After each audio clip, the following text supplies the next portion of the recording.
spoiled sister growing up, Emily always knew that her sister, Sophie, was spoiled. It wasn't subtle. Sophie got everything she wanted: the latest phone, designer clothes, vacations to tropical destinations, while Emily often felt like the forgotten middle child. Emily wasn't jealous. Not exactly. She had always been the responsible one, the one who studied hard, got good grades, and never asked for much. But Sophie? She had mastered the art of getting what she wanted with a sweet smile and the occasional tantrum when things didn't go her way. Their parents always gave in. One summer, Sophie decided she needed a brand new car for her 18th birthday. Not just any car, a bright red convertible.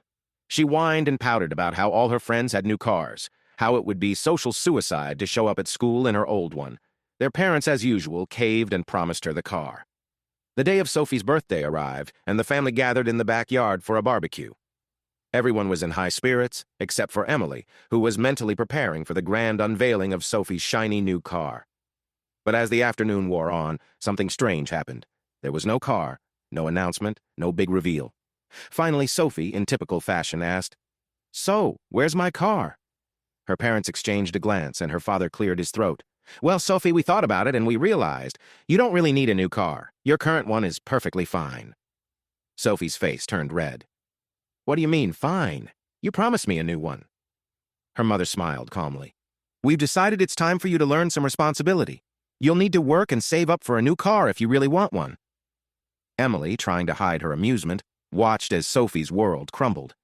She couldn't believe what she was hearing. Sophie actually having to work for something? This was unheard of. But... Sophie stammered, clearly unprepared for this sudden shift. She turned to Emily, expecting her to jump to her defense, but Emily just shrugged, enjoying the rare moment of fairness. For weeks, Sophie was inconsolable. She stomped around the house, throwing tantrums like a little kid, and complained endlessly to her friends about the injustice of it all. Emily, on the other hand, quietly enjoyed her newfound peace, watching Sophie finally get a taste of the real world. Eventually, Sophie realized her parents were serious. If she wanted a new car, she was going to have to work for it. Begrudgingly, she got a part-time job at a local boutique, complaining all the while about how boring and exhausting it was. But something surprising happened over the next few months. Slowly, Sophie started to change. She began taking pride in her work, learning the value of money, and even started saving. She still liked her designer clothes and fancy gadgets, but she started to understand what it meant to earn them. One day, as the sisters sat together on the porch, Sophie turned to Emily and said, "You know, I always thought you were just boring, always doing the right thing, never asking for stuff. But now, I kind of get it." Emily raised an eyebrow, half expecting some sarcastic follow-up. But Sophie was serious. She smiled, realizing that maybe, just maybe, her spoiled sister was growing up.